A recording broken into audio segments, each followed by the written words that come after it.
আপনারা কিন্তু ইতিমধ্যে আমার ভিডিওর ক্যাপশন আর টাইটেল দেখে বুঝে গিয়েছেন কি নিয়ে ভিডিওটি হতে চলেছে। হ্যাঁ, যা দেখছেন তাই। আমি যাচ্ছি বিয়ের চলনে, যেহেতু আমার ভাইগনার বিয়ে। যেই সেই কথা না কিন্তু, মামি বলে কথা, ভাইগনার বিয়ে।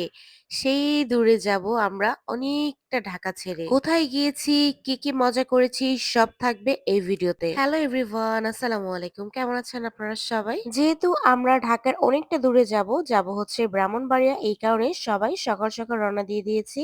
কারণ দিন হচ্ছে ছোট, গিয়ে আবার ঢাকায় ব্যাক করতে হবে, এই কারণে সকাল ভোরবেলা রওনা দিয়ে দিয়েছিলাম। বিয়ে বাড়ি যাচ্ছি কিন্তু মনে হচ্ছে না, কারণ হচ্ছে সকালে ঘুম থেকে উঠে ফ্রেশ হয়ে কোনো রকম নর্মাল জামা কাপড় পরেই চলে গিয়েছিলাম। যাওয়ার শুরুটা অনেক বেশি সুন্দর ভিউ ছিল, ঠান্ডা ঠান্ডা ওয়েদার ছিল, সবাই মিলে গান বাজনা করতে করতে অনেক মজা করেছি। আর ঢাকা ছাড়লেই কিন্তু খুব সুন্দর ভিউ দেখা যায়, কারণ গ্রাম সাইডে ঢুকে যাই আমরা। যেহেতু আমরা নিজস্ব প্রাইভেট গাড়ি নিয়ে গিয়েছি, এই কারণে জায়গায় জায়গায় থেমেছিলাম, সবাই একটু ব্রেক দিয়েছি, নাস্তা করেছি। চলতে চলতে গাড়ির মধ্যে একটু ঘুমিয়েও গিয়েছিলাম। আবার গ্রামের পরিবেশ দেখলে উঠে পড়েছি, একটু ভিডিও ক্যাপচার করেছি সবার সাথে শেয়ার করব বলে। এরপর আমরা আবার একটু নামলাম, ব্রেক দিলাম। ব্রেক দিয়ে যেহেতু গাড়ির মধ্যে তেল ভরা হবে, এই কারণে ব্রেকের মধ্যে একটু আদার চা খাচ্ছিলাম। এই তো এইভাবে চলতে চলতেই আমরা যখন আমাদের গন্তব্যের সামনে পৌঁছে যাই, তখন সবাই ফ্রেশ হয়ে মোটামুটি রেডি হয়ে নিচ্ছিলাম, যেহেতু আমাদের জামাইবাবুকে রেডি করতে হবে। এদিকে আমাদের জামাইবাবু রেডি হয়ে চলে আসলো, এরপর আমরা আবার গাড়িতে উঠে পড়লাম, এরপর চলে গেলাম বউদের বাসার সামনে। বিয়ে মানেই হচ্ছে আনন্দ, সবাই এক এক করে যাচ্ছিলাম মেয়েদের বাসায়, যেহেতু গ্রাম বলে কথা। গ্রাম্য পরিবেশ কিন্তু খুব বেশি ভালো লাগে, যেহেতু আমাদের গ্রাম নাই, আর গ্রাম মানেই আমার কাছে অনেক বেশি ভালো লাগে। আর যেহেতু সেই ভোরবেলা রওনা দিয়েছিলাম, আমরা যে কোনো কথা নেই ফ্রেশ হয়ে সবাইকে খাবার দিয়েছে। আমরা আগে খাওয়া দাওয়া শুরু করে দিই এক এক করে, প্রত্যেকটি খাবারই অনেক বেশি মজা হয়েছিল। আর যেহেতু বিয়ে বাড়ি বলে কথা, ভিডিওটি কিন্তু অনেকটা লম্বা হবে। যদি আপনাদের ভালো লাগে অবশ্যই ভিডিওটি শেষ পর্যন্ত দেখতে পারেন, না হয়তো এখানে স্কিপ করতে পারেন, এটা আপনাদের ব্যক্তিগত ব্যাপার। আমাদের জন্য কিন্তু অনেক রকমের আইটেম করেছিল তারা, যেহেতু আমরা ঢাকা থেকে গিয়েছি বলে কথা। অনেক সুন্দরভাবে আপ্যায়ন করেছে। আমরা গিয়েছি, যাওয়ার পর আমাদের নতুন বউ দেখলাম, এরপর আমাদের নতুন বউকে সাজানোর জন্য চলে গেল পার্লারে।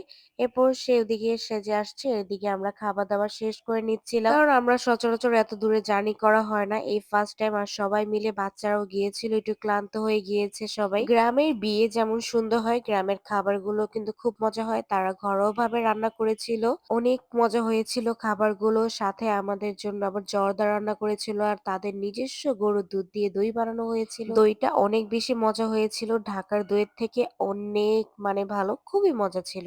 এরকম যদি মাঝে মাঝে ডে ট্যুর হয়ে যায় বেশ ভালো লাগে, আর যদি নিজেদের বা রিলেটিভ কারো বিয়ে শাদী কোনো অনুষ্ঠান হয়, সেটা তো আরো বেশি ভালো লাগে। এদিকে কিন্তু বিয়ের আয়োজনটা শুরু হয়ে গিয়েছে, আর এদিকে যেহেতু বিয়ে পড়ানো হচ্ছে, তাই আমি বাইরে এসে একটু দাঁড়ালাম, ভিডিও ক্যাপচার করলাম। এদিকে বিয়ে পড়ানো শেষ, এরপর যেহেতু আমরা ঢাকার মানুষ, তাই আমাদের তাদের গ্রাম একটু ঘোরানোর জন্য নিয়ে গেল বিকেলবেলা। গ্রাম দেশ বলতেই হচ্ছে গাছপালা, প্রকৃতি খুব সুন্দর। আর যেহেতু এখন হচ্ছে ধানের সিজন, তাই ধান গাছে কি সুন্দর চাল ধরেছে। এরপর ঘুরে ঘুরে দেখালো তাদের নিজস্ব জায়গার মধ্যে এমন কোনো গাছ নাই, ফল সবজি যেটাই বলেন না কেন তাদের কিনতে হয় না, তারা 12 মাস এখান থেকে নিয়ে খেতে পারে। আর আমি নিজের হাতে কিছু বিলম্ব পাড়তেছিলাম, বিলম্ব কিন্তু ডাল দিয়ে বা ছোট মাছ দিয়ে খেতে খুব বেশি ভালো লাগে। আমি ঘুরে ঘুরে বাগানটা দেখছিলাম, আর কি সুন্দর লাউ গাছের মধ্যে লাউ ধরেছে, আমার কাছে ভালো লাগছিল ভিডিওগুলো ক্যাপচার করতে। এরপর হেঁটে হেঁটে আমাদের পোলার চালের গাছ দেখালো, চিনি গুঁড়া। আমি কিন্তু আমার লাইফে এই প্রথমবার পোলার চালের ক্ষেত দেখলাম, কারণ আমি ঢাকার মেয়ে,